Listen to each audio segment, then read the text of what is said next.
yang sangat peduli terhadap kemanusiaan, baik itu untuk dalam negeri maupun luar negeri. Kami telah mempelajari kedermawanan beliau untuk kemanusiaan, dan dengan begitu sangatlah pantas, sangatlah tepat untuk kami melakukan kolaborasi dengan beliau. Dan tadi kita sudah melakukan penandatanganan di brandnya beliau, dan insya Allah kita berharap apa yang telah dilakukan oleh beliau ini akan menjadi contoh bagi yang lain. Terima kasih. Kemarin kan ada bantuannya kepada Palestina dalam waktu. Iya, jadi hari ini saya mengucap syukur, alhamdulillah saya bisa diundang oleh Basnas dan bisa diapresiasi.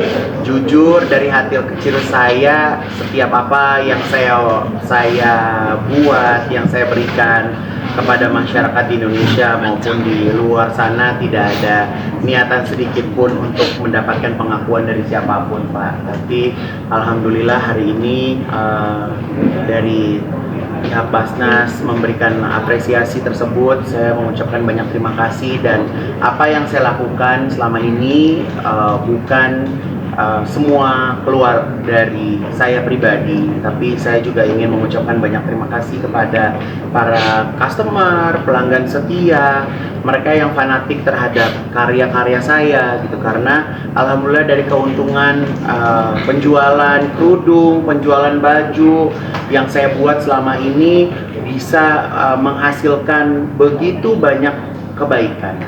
Dan saya juga berkomitmen untuk tidak berhenti sampai di situ saja, dan saya juga setiap saya melakukan sesuatu saya ingin terjun langsung. Jadi seperti saya bangun masjid di Uganda, saya langsung ke Uganda, Pak. Walaupun saya nggak tahu Uganda itu seperti apa, kondisinya seperti apa, bener-bener random banget hidup saya gitu. Jadi saya bukannya nggak percaya dengan orang ketiga, orang keempat, orang kelima gitu, tapi saya suka kalau di saat saya berbuat kebaikan itu langsung tepat pada sasaran dan terlihat, oh terpakai, oh ternyata bisa dipergunakan gitu. Jadi dengan saya melihat semuanya itu justru malah membuat gairah saya untuk bisa berbuat kebaikan tuh semakin lebih besar lagi. Kurang lebihnya seperti itu. Kak Igun, mungkin keuntungan penghasilan dari selama Kak Igun berkarya mungkin sebagai program CSR juga masih mungkin Oh iya dong, ini sebagian dari CSR gitu, karena buat saya, karena saya sudah masuk di dunia fashion modest ya, khususnya juga di hijab gitu. Jadi saya tidak mau semuanya saya telan semuanya gitu, karena saya pengen orang-orang di sekitaran saya juga bisa kembali bisa merasakan nikmatnya. Bahkan kalau di brand saya, Pak, tadi saya lupa cerita, saya ini menggandeng anak disabilitas, namanya Windy. Beliau itu anak disabilitas tapi jago banget gambar, Pak. Jadi saya bilang sama beliau, Windy, aku Kak Igun nggak bisa bantu Windy setiap bulan, tapi Windy harus kerja buat Kak Igun. Jadi Windy itu setiap bulan dia mengirimkan gambar ke saya, lalu dari gambarnya Windy itu akhirnya kita jadikan scarf kerudung dan kita jual kembali. Dan itu keuntungannya untuk Windy menyekolahkan adik-adiknya, untuk Windy, untuk kehidupannya Windy gitu. Jadi itu salah satu cara gitu, karena saya kalau misalnya orang perlu kita manjakan tanpa dia berusaha, aku rasa itu juga tidak akan membuat dia menjadi besar gitu. Jadi dia sekarang makin hebat menggambar dan karyanya juga dinantikan oleh customer aku gitu. Jadi ini satu hal yang luar biasa sih. Jadi seperti saat ini juga kita program CSR kita juga membangun sekolah-sekolah yang memang membutuhkan. Dan juga aku juga mengajar di beberapa SMK di bidang fashion untuk bisa mendapatkan atau sharing ilmu dengan apa yang saya punya gitu. Bahkan saya juga mempersilahkan mereka untuk bisa magang di tempat saya, kerja di tempat saya.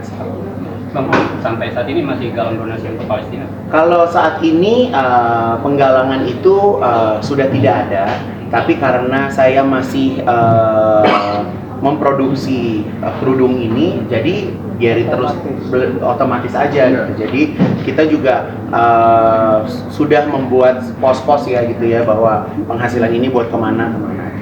Kan terkait kemarin kan Rafa kan memakan banyak korban dari Banten sendiri, dan itu udah ada pemikiran untuk sampai ke sana.